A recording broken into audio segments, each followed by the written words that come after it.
All right, got quite a bit of people already attending. So hello, everybody, and welcome. I'm Elise Rogers, VP of Marketing here at FP Transitions, and I'll be moderating our discussion today. We are absolutely thrilled to have you join us, and we're going to be discussing designing your team for profitable growth. Whether you're a lean, nimble practice or a multi-advisor enterprise, one thing's for certain, your team is the engine behind your success. Today, I'm joined by two wonderful experts, one of our senior consultants, Eric Godis, and Jen Goldman of my virtual COO. Both bring decades of experience helping advisory firms build resilient, scalable teams to support both sustainable growth and high-value client experiences. Our goal today is simple and powerful: to arm you with practical tools, frameworks, and a few aha moments. These should help you rethink and refine how to build and manage your team to fuel profitability. I do have a couple of housekeeping items before we get started. We will be recording this session. We'll send out a link with the recording as soon as it's available. Be about a day or two after we wrap the discussion. And we'll launch a few live polls throughout the session. We'd love if you could take a moment to respond. And when you see them pop up, it'll help us tailor the discussion to your particular needs. Also, feel free to submit any Q&A. We'll try and get to them during the discussion, but we've carved out an extra 10 to 15 minutes towards the end. And last, we have some valuable resources available for you. Right at the bottom of your screen, there's a little resources panel. Check them out. Feel free to reach out. You can contact any of us there with the links we've provided. So let's take a look at our poll answers here. I've got a few more coming in. See, very, very great discussion already. We're just asking you, what does your current team look like? Tell us how big you guys are. And I'm going to go ahead and just share the results so everybody can kind of take a look. So we've got a lot of small teams, mid-sized teams, and some really big teams. So I'm really, really excited to have you all here. So let's get this discussion going. Let's dig in. With those responses, we've got a great foundation. This always frames the discussion and how it impacts our growth decisions. But Eric, Jen, can I have you two get us started? Yeah, sure. Thanks, Elise. And nice to see you all here. And I'm super excited to be able to do this presentation with Jen Goldman. Jen and I have known each other, I don't know, Jen, what's it been, 20 plus years? Yep.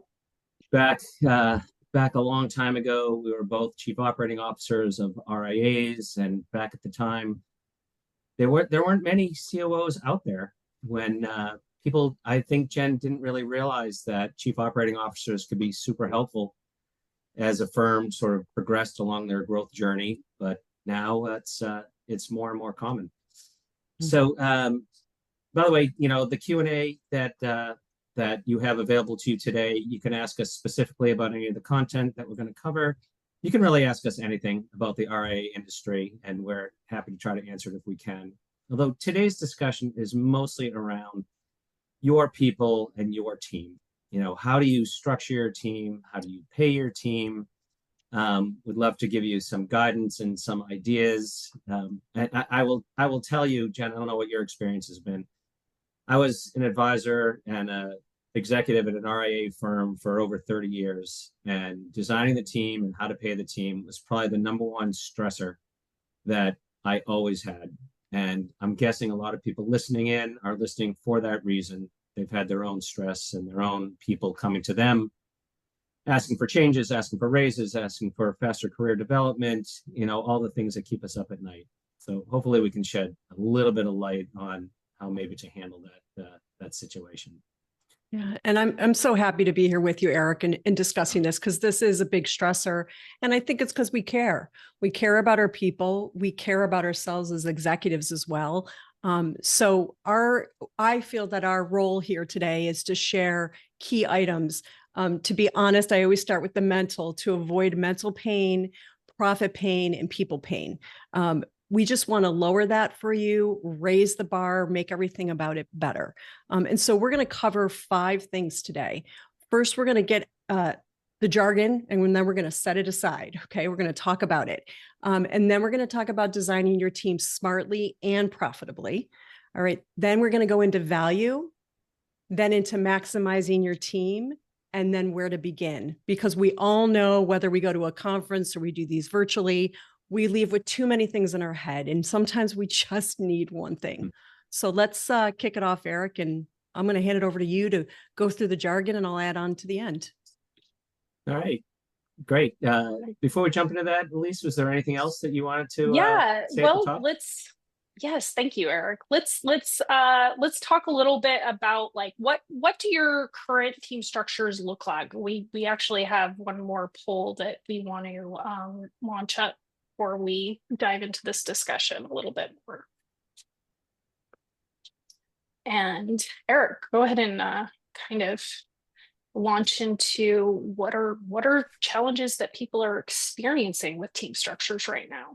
Yeah, well, you know what? We'll definitely get into that, but let's maybe sort of set the framework for the different types of businesses we see out there, because they each seem to have a little bit different structure and a little bit different challenge. So we'll get all aligned on our language. So I want to start out with a word that seems to have a negative connotation, but I don't know what you think about this, Jen. I don't think about it negatively, and that's calling yourself a lifestyle firm.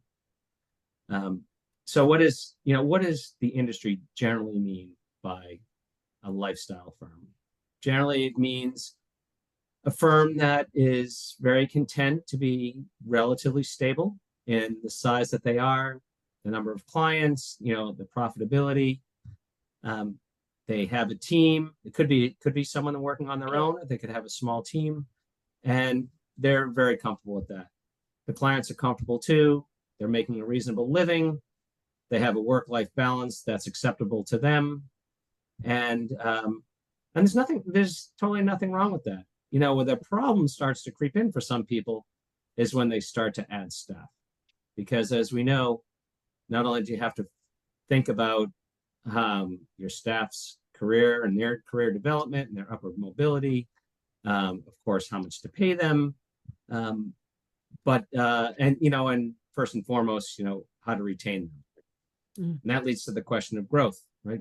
Very difficult to hang on to your best employees if you're not growing. Think about it. You hire somebody at a certain salary. If your business isn't growing, your revenue is not growing, how can you afford to pay that person, more and more? So nothing wrong with a lifestyle practice. We just have to recognize how it impacts the people that we may want to have, on our team. So then we get into the next phase, which, you're in growth mode. A lot of these firms are called boutique firms. You're starting to move into the next category, in the industry. You're really looking to increase your size, increase your income, scale, the impact you have in the industry. You're going to be adding more clients. You're going to need to add more team members, right? Because there's only a limit to so many clients each person can handle. Certainly depending on the complexity of your firm, when you add in financial planning needs, trading, investment management, research, etc. So you're going to have to add team members. The big question, we'll attack this, in a little bit, is, how many people do you add? When do you add them? How much do you pay them? But we just recognize that's a natural evolution, as your firm grows. You need to monitor sort of the workflows, the capacity constraints everybody has. Ideally, you're getting ahead of the curve. The big question, and Jen, I know you talk to a lot of your clients about this, is, well, how ahead of the curve, right? You don't want people sitting around, but then again, you don't want to have them so overworked and so stressed that they find no enjoyment in the job and they leave. So there's a fine balance there. The bottom line is, you need to be really in tune to employee burnout.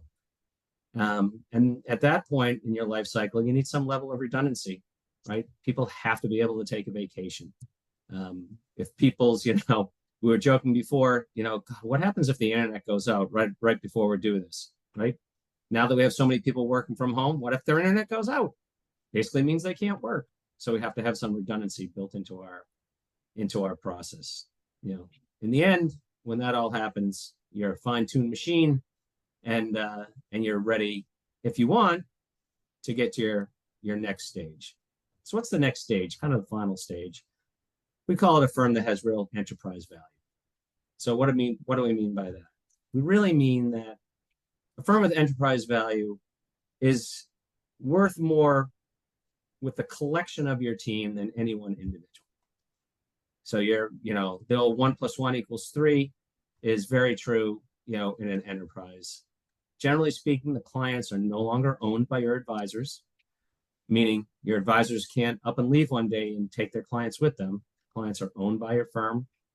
At this point, you've installed some professional or institutional compensation systems, eat what you kill systems, which is how most people start out, meaning you're basically paying people for their individual efforts, tend to get really minimized or eliminated with firms that have enterprise value. And you've got the systems and the teams in place to really provide a legacy and sustainability. And in the end, Jen and I were both ultimately in firms that had enterprise value. Your clients are looking for this, right? They're asking you, what's your succession plan? I know I equate us to doctors a lot. Jen and I were both advisors, right? We're the doctors for our people. And I don't know about you guys, but I had 6 doctors in my lifetime retire. Very painful. I had to find a new one. I developed a relationship with these people. Your clients, I'm sure, love you.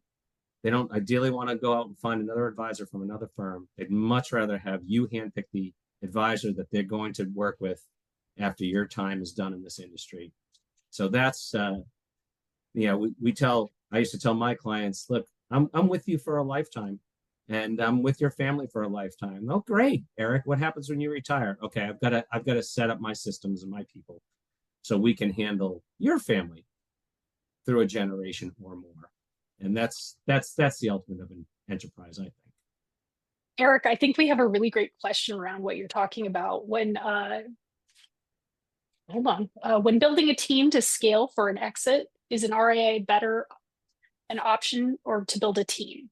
And there's a second component to this question. Also, what's the tech stack and teams for use for communication, CRMs, teams, etc.?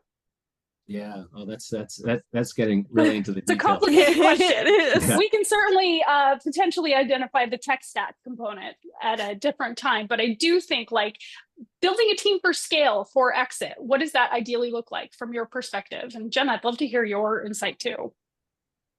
Yeah, actually, I could talk about this for the next half hour, but Jen, do you have a few thoughts first? Guys, to be perfectly honest, Jen, you mentioned the word scaling. So let me cover that and let's come back to your question, if I may, because not everyone understands the difference between lifestyle, growth, enterprise, and scale. Scale is the word to get to the next level. And I just want to set the table for that. So when Jennifer is asking about scaling for an exit, you want the team to be, I'm going to speak very nimble. And frankly, the use of outside providers is probably better for back office, because what you don't want to do is build out a whole team where half of the team might be let go when you're acquired. So let me say that again. Out of respect for people and humans, you don't want to scale up and build a W-2 team if you know that in the exit, half of that team will be off-boarded. So that's how I'm going to answer on that. The tech, let's leave that aside till later. Eric, how would you answer about scaling for exit versus scaling to reach enterprise value? Yeah, well, of course, it depends on what type of exit you're planning. Exactly. I would say the majority of people that we work with are hoping for an internal succession plan, right? So you've handpicked your successors. They've been involved with you in your business for years. Oftentimes, they've already gotten to know your clients, and that's a very smooth transition. So in that case, our research shows you probably need 2 people to replace each founder or each generation 1 business owner. And that's, now I know you generation 1 people are saying, well, of course, I can never be replaced. But all joking aside, you're probably right. You've grown up with the business, you started it, you know every intricacy of it, you know where every stone is buried. You probably do need two people to take over for you. So think about that. Those that have, and you know, the other thing that we've seen played out many times in our work at FP Transitions is you've got that successor, they're ready, and something happens. You know, what could that something be? Something happens to them. They decide to leave the industry. Their spouse relocates to another part of the country and they're going to go with them. And that's not going to work for yours. Like, you just don't know. So I think as planners, we owe it to ourselves to have more than one person to back us up. That's for an internal. You know, for an external, generally speaking, you know, if you're going to sell to somebody, they want your people. You're a much more valuable business with a strong team. Every buyer I've ever worked with, and I think you all know we do a lot of M&A at FP Transitions, and I do a lot of M&A, uses the same line, which is, yes, we want your clients, we want your assets, we want your revenue, but we're really doing this as a talent acquisition strategy. Sounds like a line, but they mean it, because talent is so hard to come by. Many firms, larger firms, are acquiring the talent by acquiring your business. So you need to have enough talent to be really attractive, particularly if you're planning to exit.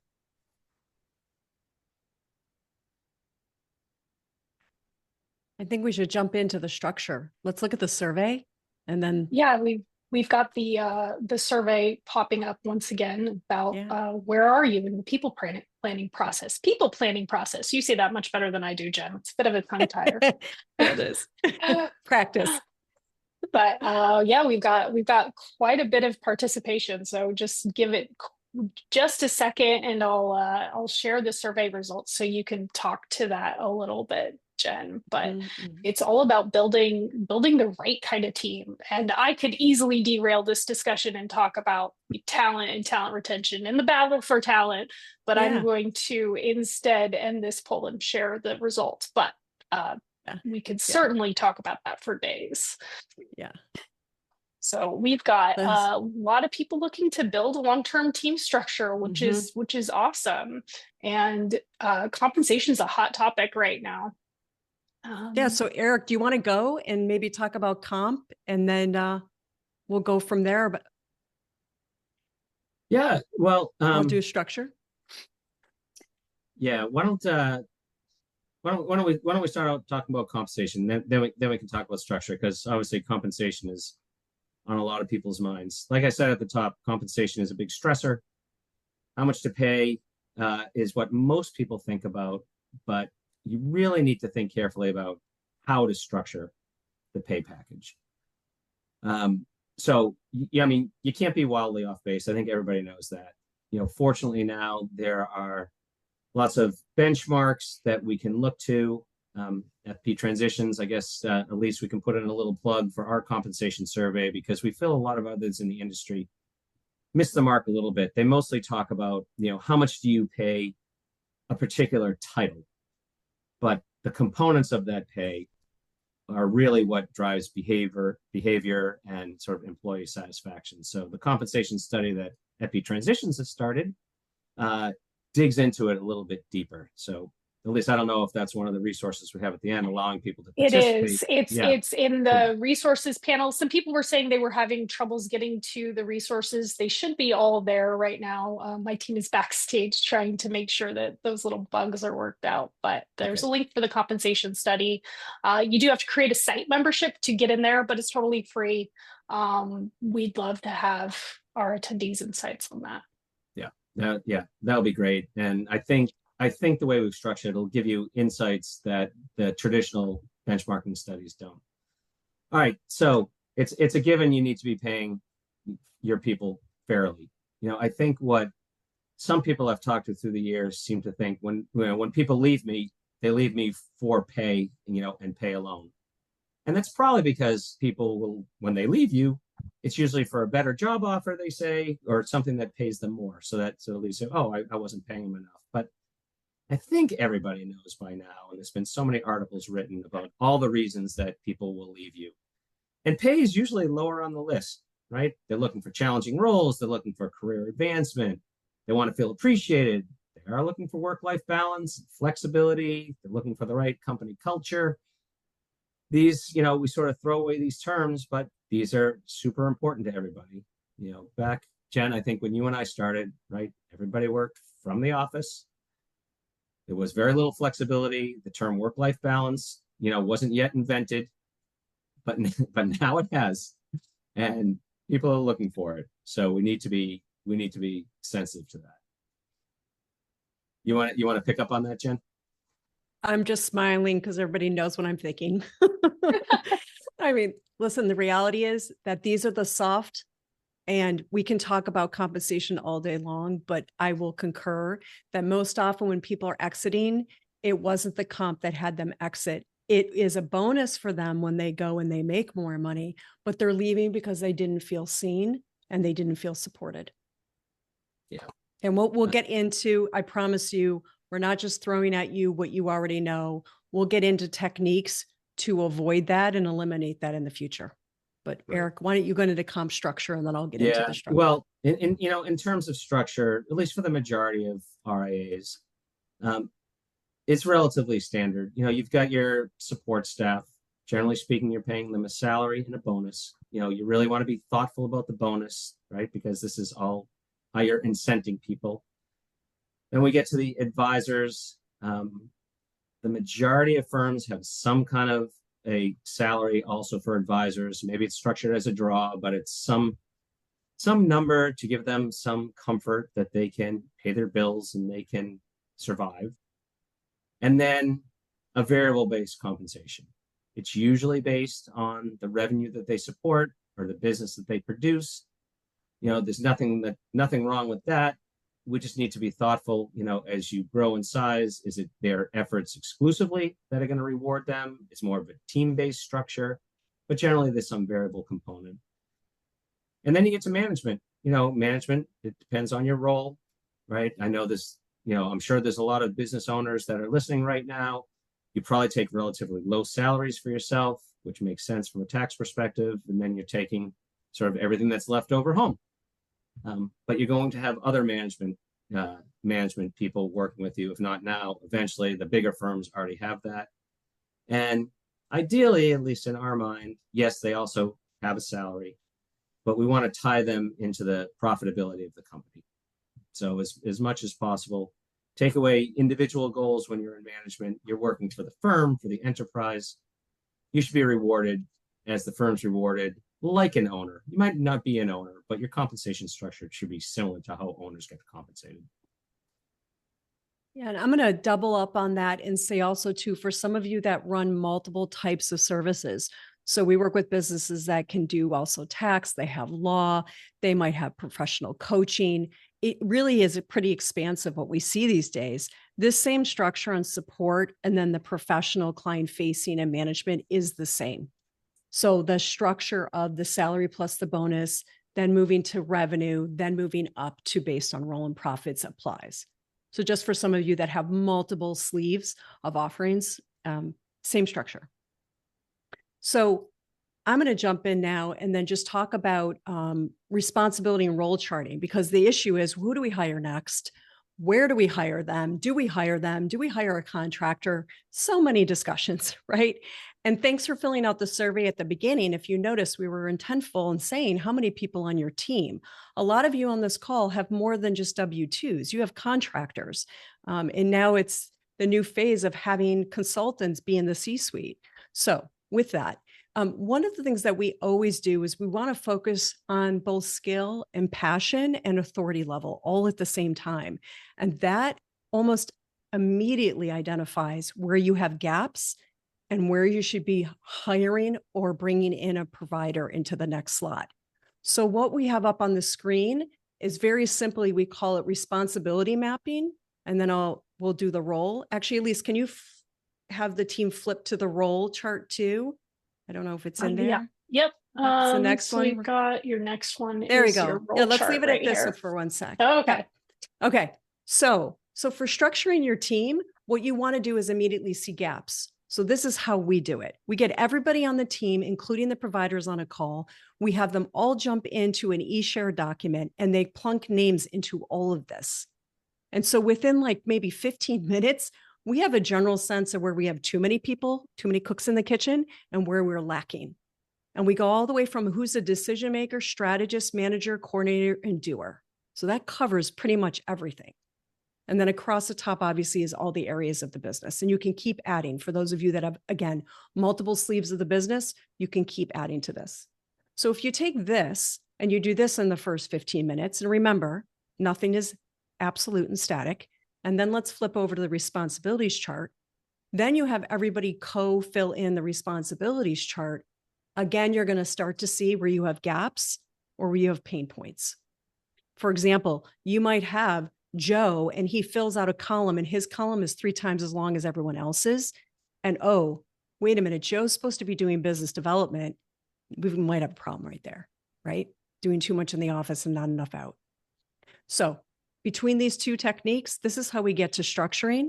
I think we're so consumed by the typical org design that we've seen in the past, and we shed that and talk about functionality and filling in gaps. And that's how we build it out. Wow, that sounds like a really practical way to solve a complicated problem, Jen. As these businesses, I mean, I've worked in FP transition since I think there were 8 of us. So I've been through that growth and that wearing of multiple hats. And now there are nearly 70 of us, and we're constantly shifting those roles and responsibilities. So I can imagine advisory firms, as they're experiencing that growth, they're going through the exact same thing. Right. And you want to have a technique where you can go back and look at what you wrote and then start to work for the shedding or moving things around. So if you set it up in that static org chart, it's not flexible enough. And I know everybody understands this, but we're in a world of change and we have to flex and be fluid about it, right? In addition to that person on the team that doesn't want to be doing certain things anymore because they want to rise up. So how we make this structuring profitable, that's the real secret of the sauce, right? We do a P&L pro forma. So Eric can talk to this a lot, but we actually say, pull out that P&L by month, add some empty rows in it. And for every possible change, adding a W-2, raising somebody's compensation, add it in and see what the bottom line looks like, which then tells us the revenue pressure. So again, pretty simple technique. And done visually, it calms the fears. Like, first of all, can we afford this? When can we afford this? Like, what month should we be doing things in? And then, is this putting so much pressure on our profits that we have to go out and bring in more business to do this? You'll have your answer between these 3 maps.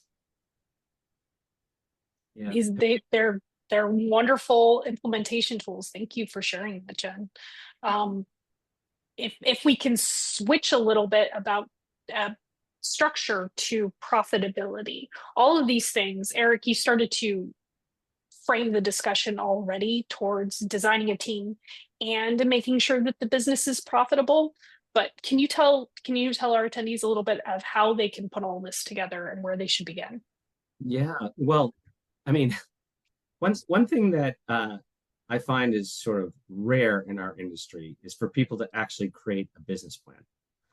And I know, Jen, we're laughing because, you know, it's sort of one of the first questions we ask when we start working with a new firm is, well, can you show me your business plan? People are like, can you give me a template of like how I do one of those? And it's totally understandable, right? You've built the business from the ground up. You're going day to day, bringing in new clients, doing all the things you do. You know, you're not thinking 2, 3, 5 years ahead. But as we're talking about, you know, how to structure your team and your people and having the right profitability, it's kind of required. How do you know how many people you're going to need if you don't know where you're going to be in 2 years or 3 years time? So we like to see people do at least a 5-year business plan. I know it gets a little squishy when you get out to years 4 and 5 because so much can change, but you update it every year. And in conjunction with that, as Jen was saying, we like to do financial pro formas of what your firm is going to look like. We usually bring that out 10 years. You know, it's super valuable. And one reason it's valuable is you want to always make sure you're operating with a healthy profit margin. Sort of begs the question, what's a healthy profit margin? In our opinion, you want to have at least a 30 or 35% profit margin, profits that fall to the bottom line. And, why is that so important? It's important for two reasons, and it all has to do with succession. If you're going to transition this business internally to your people, you need at least that profit margin for them to be able to afford to buy you out. If you're going to sell it externally to really be considered valuable to an external buyer, they're going to look for a profit margin at about that level. So by going through this process of business plan and financial pro formas, you should be able to determine what kind of people, how many people, how much can you pay them to maintain these profit margins. And it really can work for a great guide on how you should be building your firm going forward. I assume you do that a lot, Jen, with the people you work with.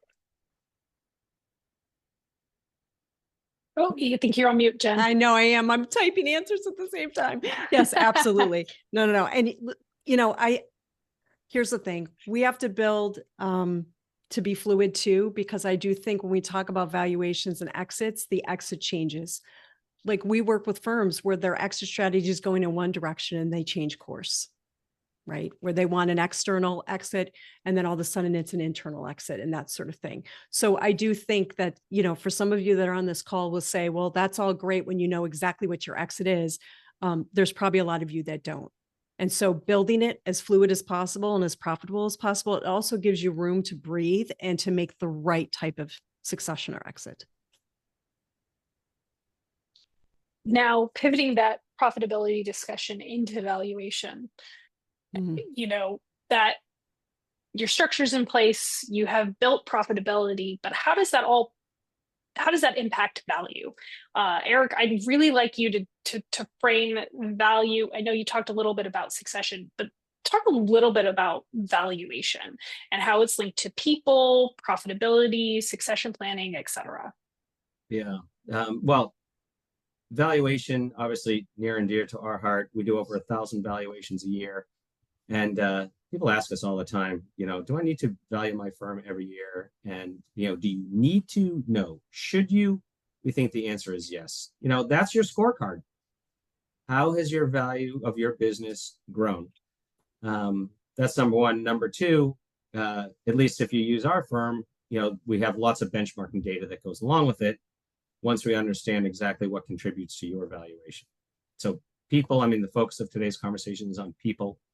You're only as valuable as your people. I didn't realize this, many, many years ago when I was designing my first website and just stressing about every page in the website, every word on every page, like it seemed like the most critical decision I was making, until I realized later in my career that everybody's website looks almost identical, right? Jen, I know you help people with their websites and it's very important to them and it does need to properly reflect who you are and how you do business.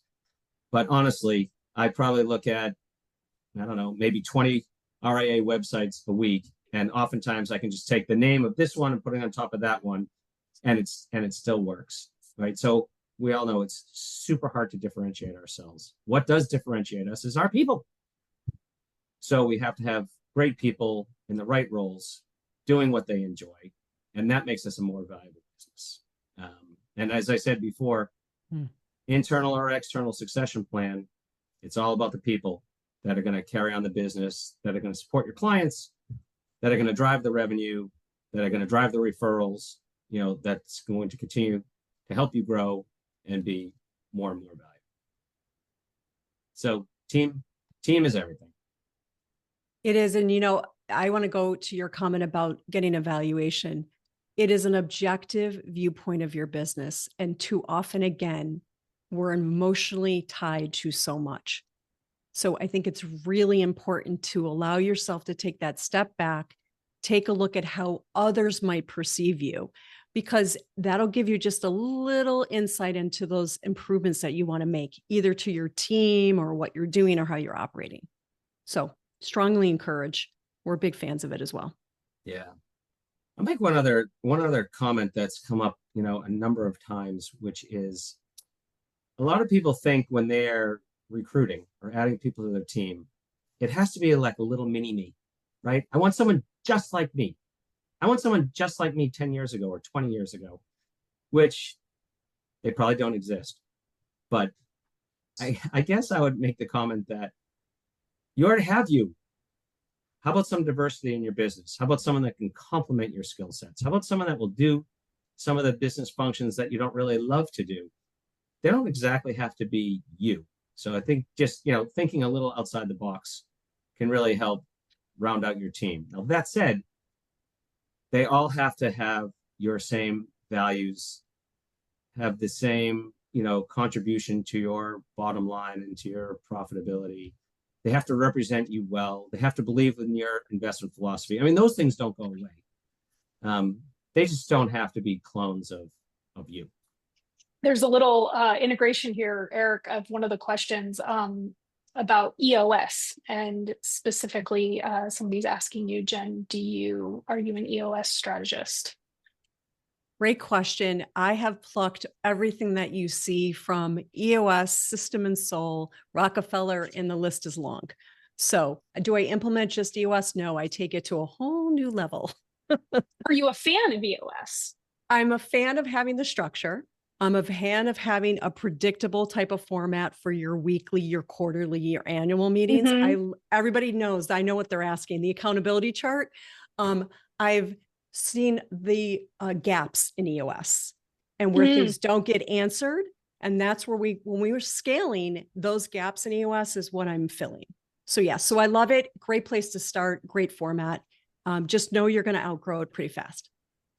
Well, the reason I brought it into the discussion, Eric, you were talking about values. You talked a little bit about the strategic vision. Now I'm going to forget the components of EOS, but your 1-year plan, your 3-year vision. Yeah. Is it 3-year vision? Oh, yeah. Doesn't matter. I have the book sitting in my cabinet somewhere. Yeah. Somebody is asking, what is EOS? Can you explain it real briefly for our attendees that don't know what EOS is? Yeah, well, I mean, it stands for, I think the E is entrepreneurial, right? Entrepreneurial operating system. Operating system. And Jen, you probably know it even better than I do. I'm looking for my book. Yep. Yeah, but it's basically it's a structure that I think is super helpful, particularly for firms that are sort of early in their growth trajectory that need to start thinking about teamwork and planning and meeting structure. And it's a great template to get you started. Yeah. If anything, it's a good roadmap for any business owner to take. The book will take you an airplane ride across the country to read. What the heck is EOS? Gives you a good overview of. Or you could be like me with a very short attention span and Gino would not like this if I said it. Buy the book, go to the middle and take out the 2-page traction and just fill that out. And that goes back. See, I'm all about acceleration, as you guys can tell. So when Eric mentions doing a 5-year, just that 2-pager alone is the 5-year. And then if you take the page, I don't know, it's like in the hundreds, the accountability chart and fill that out, that's the primer for what we just showed you on roles and authority.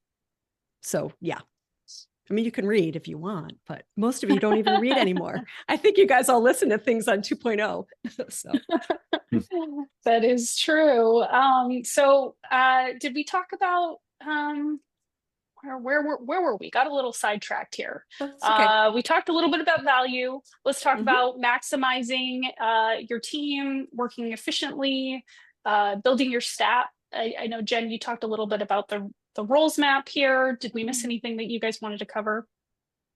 Why don't we just bring up if you could bring up the slide, the LCMS, the life career, and then Eric and I can talk about that. Because if we want to take it a little bit deeper beyond authority levels and responsibilities, thank you. Awesome. So the LCMS is one step above what everyone calls as a job description. So I'm also, I don't know if it's new school, whatever you call it, I don't believe in handing somebody a job description anymore.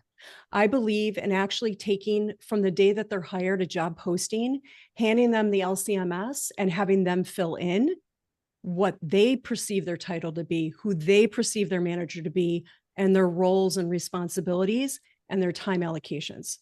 We want people to learn how to advocate for themselves and to speak up with what their goals are in their life and career. And then the mentor or the manager works with them to help bring that to life or to help say, it's not in the cards here. So this is the final piece, I would say, of structuring the team, because also when you go through the LCMS, you start to realize they're not aligned with the mission of the business. And that's super important to know about the people on the team, right? Where you have the alignment culturally as well as mission oriented and where you don't. So this is a little deep dive into it. Eric, I don't know how you feel about this. Certainly react. No, I think, well, I think if people don't have any job descriptions, they should at least start with that. But this, yeah, I agree with you. This takes it to a whole nother level. And, you know, it sort of brings up another people point. Jen, interested in your view on this. I think the majority of people feel like they need to do an annual review. And doing the annual review is kind of the only time they have this conversation with their people, which, you know, leaves you 364 days. They may be wondering how they're doing or, you know, what's next. So I don't know what you recommend as the frequency, but I mean, I think it's like, if you're in touch with your employees daily, great, but it needs to be some fairly regular cadence to be touching base with your people to make sure they're on track, they're happy, you're happy with them. Yeah, we say a cadence of quarterly, and this doesn't come with a lot of work. So some of you are going to react internally and think, I have to prepare for this. And there is no preparation. It is pulling up the document that was already worked on the previous quarter, sitting down over a bite to eat and reviewing it. Just by looking at it every quarter, you can see where things are being met, not met, and need to be supported. And it opens the door of trust with that staff person and the manager. So as far as I'm concerned, I performance reviews are terrible. I mean, I'm a big fan of Rowe. I don't know if you guys follow Jody and the whole work sucks methodology that's used in major businesses, huge Fortune 100 companies. But the reality is you do not do annual performance reviews anymore. Yeah, I do coaching calls with my team every other week. So it's an ongoing discussion. Well, we have a lot going on. You do. That's awesome. We do. But once a month, I would say. But again, it depends on the team that you're managing as well. Right. I know other leaders that do one-on-ones every week, and some that do it every month or quarterly. Yep. It is very individual. All right. Well, let's kind of start wrapping this up. How do we get started with this, you guys? What would you guys, both of you, individually, with each, Eric, obviously, with FP Transitions, and Jen with my virtual COO, what would you say is a good starting point? Yeah, well, I mean, we've talked a lot about them already today. I mean, the key takeaway for me would be you need to have a plan. I really like to have, you know, two types of plans. One is the business plan. How are you going to grow? How are you going to get there? What do you think you need for people? And then the financial plan, you know, at FP Transitions, we call it a pro forma, to see what are the economics of the business look like, you know, as you go along the journey. Evaluation is going to be helpful for you. Like Jen said, you know, that's your scorecard. And, you know, the old cobbler's shoe comment, right? We're supposed to be planners. We need to plan our business if something happens to us, right? We need some kind of a continuity plan. Something does happen to you. You, meaning I'm assuming the you I'm talking to is the founder or the key individual for this business, you know, who's going to take it over? So you need to have someone identified either internally or externally. So we do a lot of continuity plans with maybe someone you really like and respect from another business or the firm across the street that could come and take over your business. You know, it's sort of a disaster plan if something happened to you.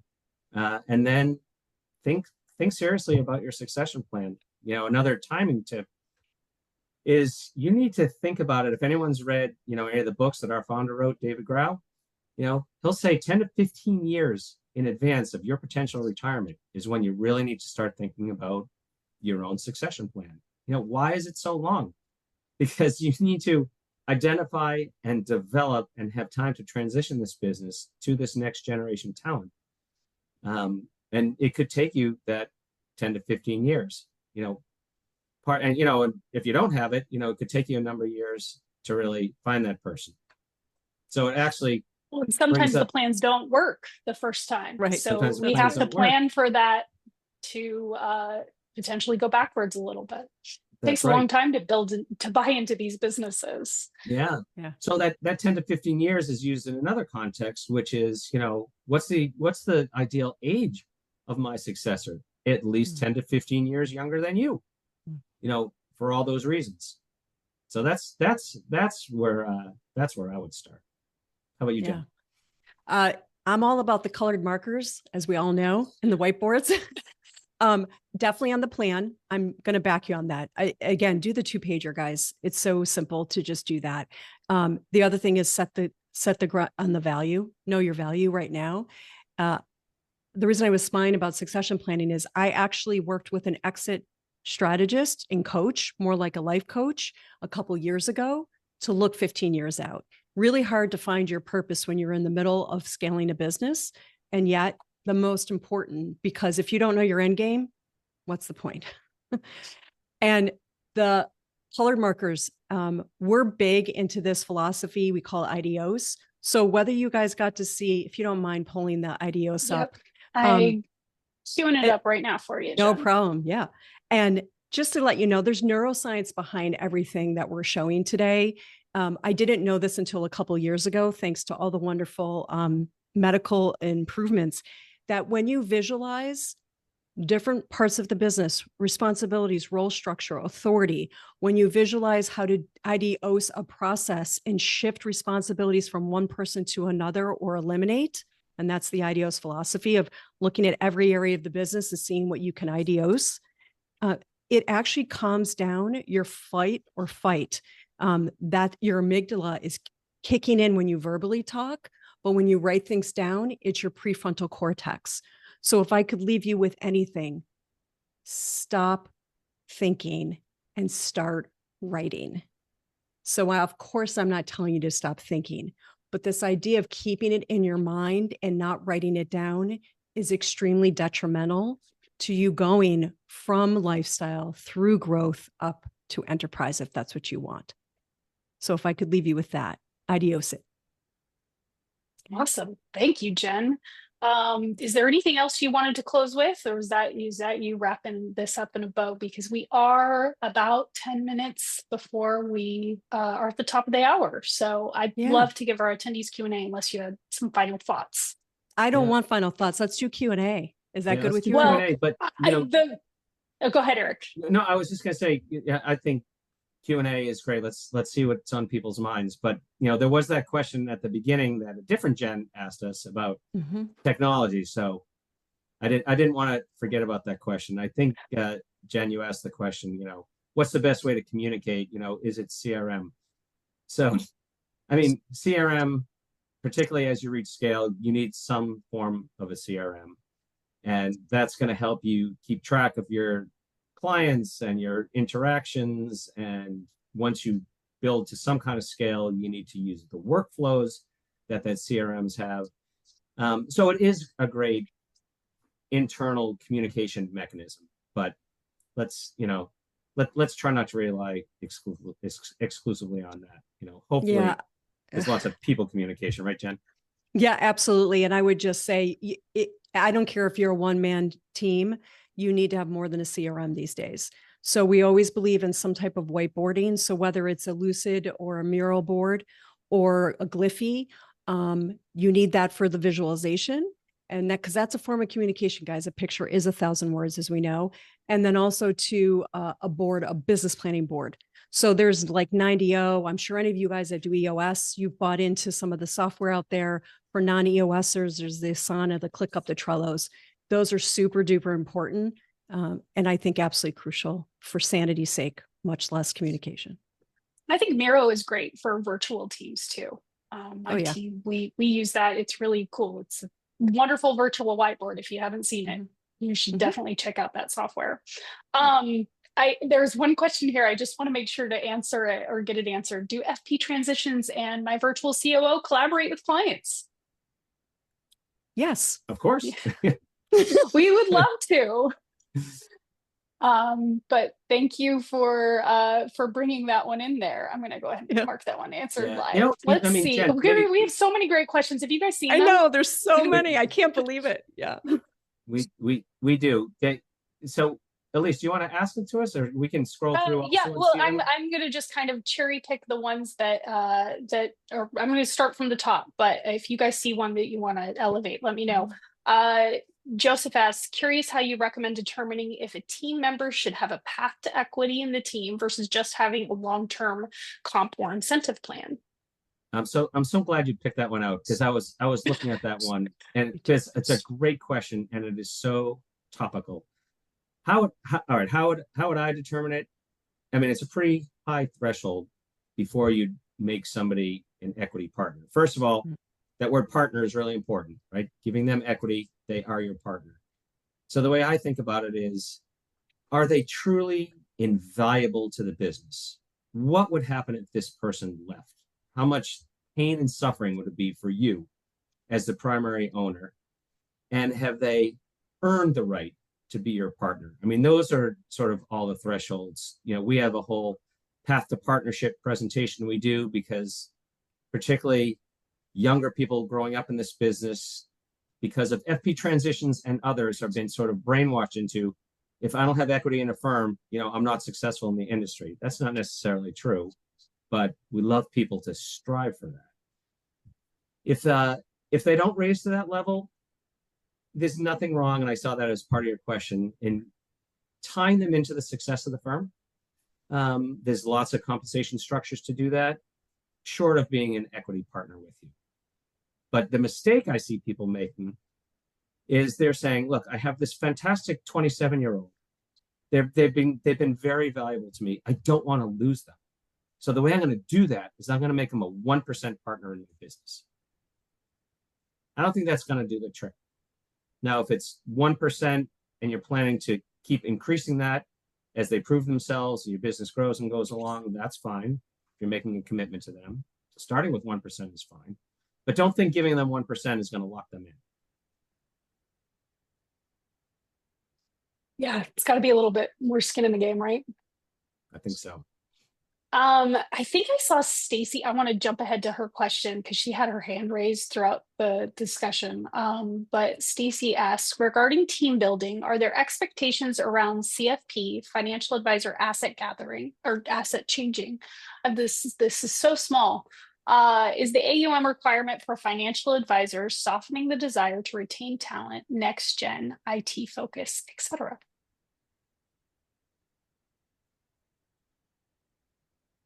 Go ahead, Jen. Wow.